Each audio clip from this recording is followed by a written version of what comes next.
Paulo at home sa bahay ni Kim Chu. Napapadalas na pagdalaw sa aktres, si Lipi. Kung bago ka lang sa channel na ito, huwag kalimutang mag-like, share, comment, and subscribe. Usap-usapan ngayon sa social media ang tila madalas na pagbibisita ni Paulo Avellino sa tahanan ni Kim Chu. Ang aktor ay kitang-kitang komportable na sa bahay ng sikat na aktres, dahilan upang lalo pang kiligin ang maintriga ang kanilang mga tagahanga. Ayon sa ilang insiders, tila lumalalim na ang samahan ng Kim Pao tandem, lalo na ngayong madalas na itong makikitang pumupunta sa bahay ni Kim. Bagamat wala pang opisyal na kompormasyon mula sa mismo sa dalawa, malinaw ang closeness nila base sa mga kumakalat na larawan. Fans tulo ang kilig sa madalas na pagbisita. Hindi naman napigilan ng mga fans ang kanilang excitement. Talagang feeling ko at home na si Paulo sa bahay ni Kim. Sana sila na talaga. Super sweet ang kakakilig talaga. Sana soon umamin na sila.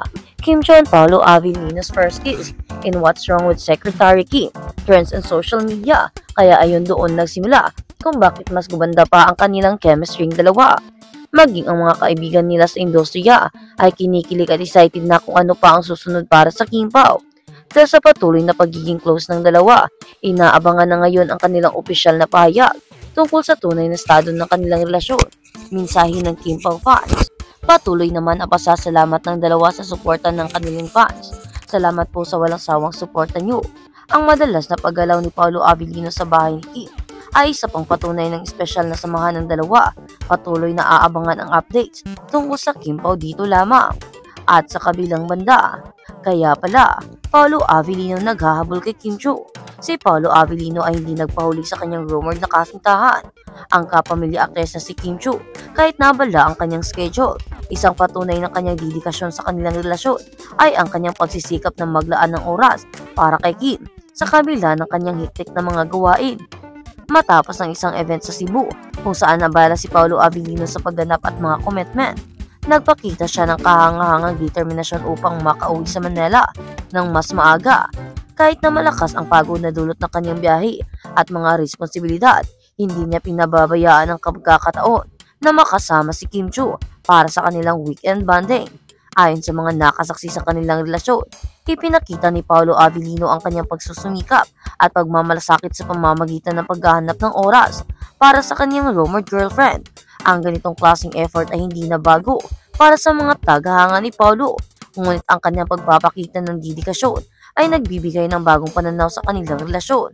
Sinasalamin nito ang kanyang tunay na nararamdaman para kay Kim na tila nagpapakita ng kanyang pagbibigay halaga sa kanilang mga oras na magkasama. May mga nagsasabi na ang pagnanais ni Paulo na makasama si Kim ay isang malakas na indikasyon ng seryosong pakikitungo sa kanilang relasyon. Hindi may kakaila na ang kanyang pagbabalik sa Manila mula sa Cebu kabila ng pagod ay nagpapakita ng kanyang intensyon. Hindi rin maiwasan ang mga haka-haka at espekulasyon mula sa publiko na ang mga tagahanga ni Paulo Avellino. At sa kabilang banda, kaya pala, Paulo Avellino naghahabol kay Kim Chu. Si Paulo Avellino ay hindi nagpahuli sa kanyang rumored ng kasintahan. Ang kapamilya aktres si Kim Chu, kahit naabala ang kanyang schedule, isang patunay na kanyang dedikasyon sa kanilang relasyon ay ang kanyang pagsisikap na maglaan ng oras para kay Kim sa kabila ng kanyang hektik ng mga gawain. At ayon na nga, may mga nagsasabi na ang pagnanais ni Paulo na makasama si Kim ay isang malakas na indikasyon na seryosong pakikitungo sa kanilang relasyon. Hindi maikakaila, hindi rin maiiwasan ang mga haka-haka at espekulasyon mula sa publiko at mga tagahanga sa tuwing makikita si Paulo at Kim na magkasama. Hindi maitatanggi na lumalabas ang mga tanong kung may tunay na relasyon na bang namamagitan sa kanila.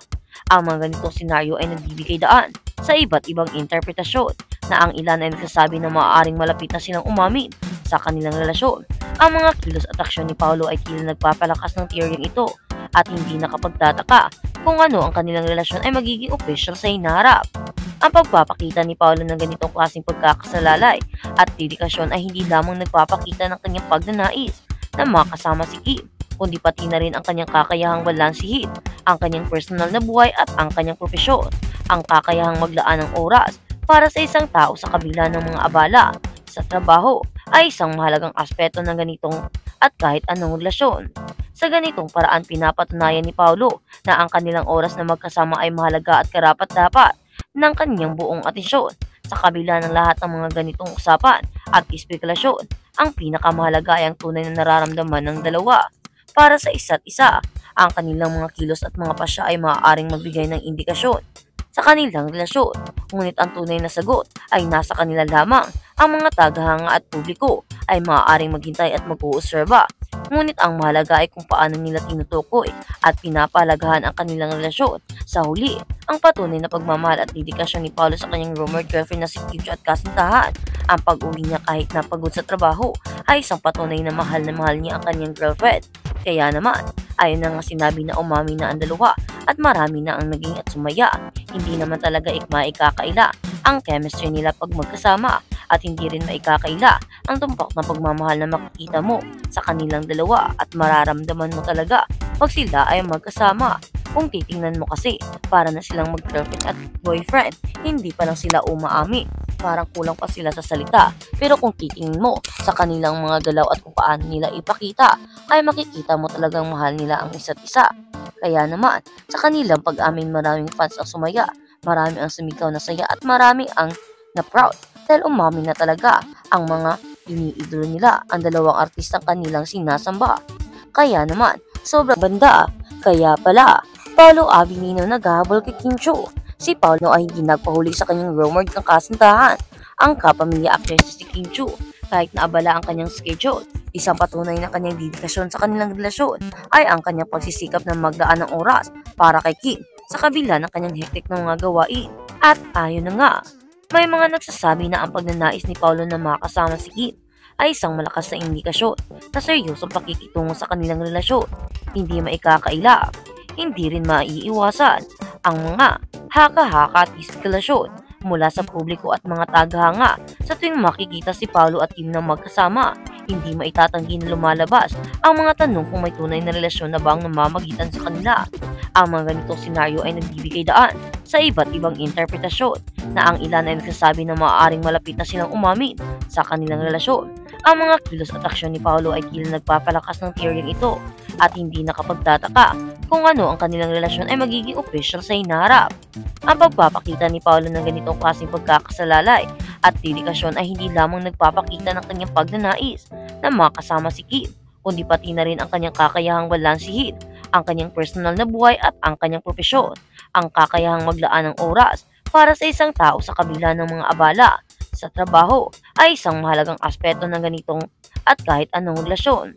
Sa ganitong paraan pinapatunayan ni Paolo na ang kanilang oras na magkasama ay mahalaga at karapat-dapat ng kanyang buong atensyon.